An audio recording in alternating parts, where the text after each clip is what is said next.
নমস্কার কৃষক চাষি বন্ধুরা, চলে আসলাম আবার লঙ্কা খেতে।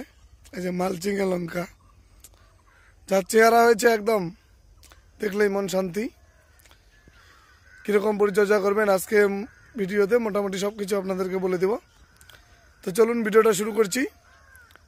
তো সবার কাছে অনুরোধ, কেউ ভিডিওটা স্কিপ করবেন না, সম্পূর্ণ দেখবেন, আশা করি আপনাদের কাজে লাগবে। তো প্রথমে আমার গাছগুলো দেখে নিন, তারপর আপনাদেরকে সমস্ত পরিচর্যা বলে দিচ্ছি। এই যে এটা হলো আমার মালচিংয়ের লঙ্কা।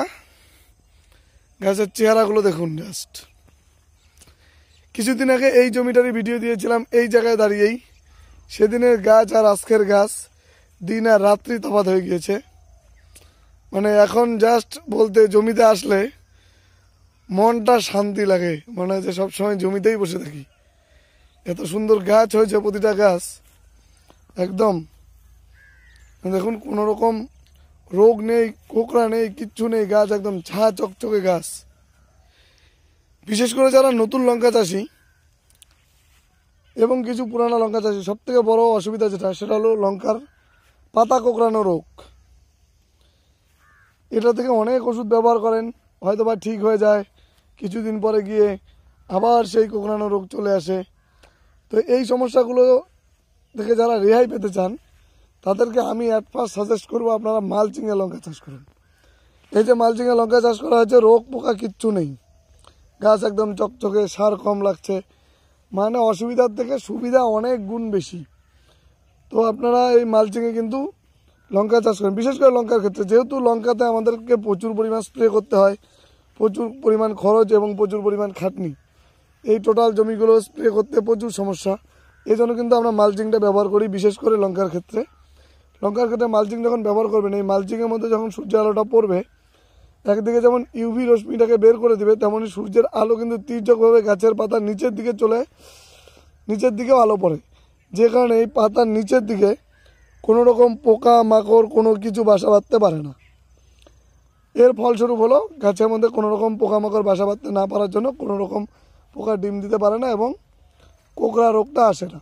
এই যে আমার এই গাছগুলো দেখুন, সবে মাত্র ফুল আসা শুরু হয়েছে। প্রতিটা গাছের চেহারা একদম একরকম আছে, প্রতিটা গাছ। তো এই গাছগুলো বয়স খুব একটা বেশি দিন না, প্রতিটা গাছের বয়স খুব বেশি জোর হলে 65 থেকে 70 দিন বয়স হয়েছে। এর মধ্যে কিন্তু ফুল চলে এসেছে। এটা একমাত্র সম্ভব মালচিংয়ের জন্য। আমি আরেকটা জমি করেছি যেটা মালচিং ছাড়া একই সাথে, কিন্তু এই গাছের অর্ধেকও এখনও অবধি হতে পারেনি গাছ। তো এই জন্যই আমি আপনাদেরকে রিকমেন্ড করবো, যারা বিশেষ করে নতুন চাষ করছেন তারা অবশ্যই মালচিংয়ে যাবেন। কারণ মালচিংয়ে যখন আপনি চাষ করবেন, সেই সময় কিন্তু আপনার কোনো রকম আর রিস্ক থাকবে না।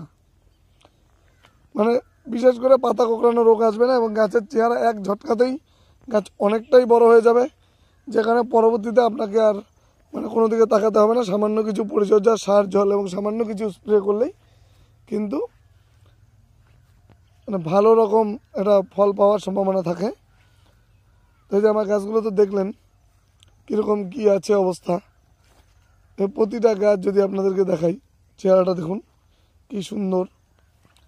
এই যে ঝোপালো গাছগুলো খুব সুন্দর হয়েছে। হ্যাঁ, আরেকটা যেটা কথা, সেটা হলো আমি কিন্তু কোনো রকম ব্রাঞ্চ কাটিনি। যতগুলো ব্রাঞ্চ হয়েছে সবগুলোকেই রেখে দেওয়া হয়েছে, কারণ যেহেতু আমি মাঝখানে গ্যাপিং ফাঁকাটা বেশি দিয়েছি, সেটা আমাকে মেকআপ দিতে হবে, যেখানে আমি ব্রাঞ্চগুলো কাটিনি। এই লঙ্কা চাষের ক্ষেত্রে যেগুলো সবথেকে বেশি ক্ষতি করে, সেগুলো হলো সাদামাছি, থ্রিপস, মেন্দা পোকা, মাকড়সা। এই জিনিসগুলো কিন্তু মালচিংয়ের ক্ষেত্রে খুব একটা আসতে পারে না। জাস্ট টুকিটাকি যতটুকু অ্যাটাক হবে, সেটা কিন্তু সামান্য একটুখানি পরিচর্যা করলেই আপনারা দেখবেন যে খুব সুন্দরভাবে সেটা রিকভার হয়ে যাচ্ছে। এই যে এই জমিটাতে এই অবধি মাত্র 2টো স্প্রে দেওয়া হয়েছে। একটা দেওয়া হয়েছে জৈব ওষুধ কাকা দিয়ে, না সরি 3টা স্প্রে দেওয়া হয়েছে।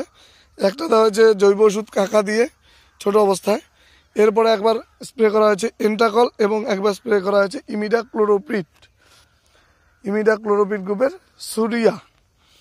তো তারপরে কিন্তু এই যে গাছগুলো এই অবস্থা এখনও পর্যন্ত আছে। তো এখন আবার নতুন করে এন্টাকল স্প্রে করা হবে এবং এখানে আমরা বিষ হিসেবে দিব বোমটেট, যাতে কোনো রকম মানে কোঁকড়ানো রোগ আর আসতেই না পারে। আমরা এখন যদি একবার বোম টেট ব্যবহার করি সেক্ষেত্রে কিন্তু আমাদের 15-20 দিন একদম নিশ্চিন্তায় থেকে যাবে গাছগুলো। এখন আমরা বোম টেটটা ব্যবহার করব। আর এর নিচে যে ঘাসগুলো দেখছেন এগুলো কিন্তু হার্বিসাইড দিয়ে ঘাসগুলোকে নষ্ট করে দিতে হবে, কারণ ঘাসগুলো বড় হয়ে গেলে এখানে পোকামাকড় বাসা বাঁধবে। তো আমরা এখানেও হার্বিসাইড ব্যবহার করব। এই যে প্রতিটা গাছ দেখতে পারেন নতুন করে মাত্র ফুল আসতেছে, প্রতিটা গাছ প্রতিটা, হয়তো বা ভিডিওতে খুব ভালো কালার হচ্ছে না, কিন্তু প্রতিটা গাছ দেখলে একদম মানে কি বলি, এত সুন্দর চেহারা হয়েছে।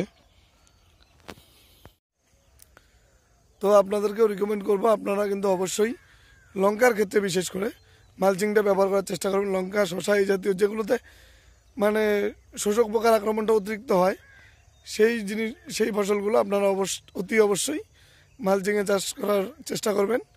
তো আমার জমিটা দেখালাম, কারণ আপনাদেরকে প্র্যাকটিক্যাল দেখানোর একটা ব্যাপার আছে, কারণ আমি শুধু ভিডিওতে বলে গেলাম সেটা হয় না, প্র্যাকটিক্যালে দেখিয়ে দিলাম যে কীরকম গাছ হয়, কীরকম কী। কারণ এই জমিটা ভিডিও এর আগের ভিডিওতে দিয়েছিলাম, যে ফাল্গুন মাসে সবজি চাষের যে ভিডিওটা দিয়েছিলাম সেখানে কিন্তু এই জমির গাছগুলো কতটুকু ছিল আপনারা দেখেছেন। আর সেই ভিডিও দেওয়ার পরে আজকে কয়েকদিন হয়েছে এবং গাছ কতটা ডেভেলপমেন্ট হয়ে গিয়েছে সেই তফাৎটা আজকে কিন্তু যারা দুটো ভিডিও দেখবেন তারা অবশ্যই দেখতে পারবেন। তো আজকে ভিডিওটা বেশি বড় করছি না, এবং পরবর্তী যে পরিচর্যাগুলো করা হবে সেই ভিডিওটা অবশ্যই দিব। মালচিংয়ে যারা চাষ করেন তারা মাথায় রাখবেন আমাকে অত বিষ খরচ করতে হবে না। প্রথম অবস্থায় আমি মালচিংটা খরচ করেছি, সেটাই আমাকে যে আমার বাড়তি খরচাটা কিন্তু টেনে নিয়ে যাবে, কারণ সার আমাকে কম দিতে হচ্ছে এবং ওষুধ আমাকে কম দিতে হচ্ছে, খাটনি আমাকে কম করতে হচ্ছে। আর দেখাশোনার ব্যাপারে বলি, অন্য জমিতে যদি হতো এই লাঙ্গলটা না হুইল দেওয়া অনেক কিছু করতে হতো, এখানে কিন্তু কোনো কিছু নেই, শুধু জল দেওয়া, সামান্য করে সার দেওয়া এবং হঠাৎ মঠাৎ 2-1টা স্প্রে করা, এতেই কিন্তু গাছ খুব ভালোভাবে ডেভেলপমেন্ট হয়ে যাবে। তো আমি বিশেষ করে নতুন চাষিদের ক্ষেত্রে বলবো আপনারা অবশ্যই মালচিং ব্যবহার করবেন। তো আজকে আমাদের ভিডিওটা বেশি বড় করছি না, সবাই ভালো থাকবেন, দেখা হচ্ছে আবার পরে কোনো ভিডিওতে।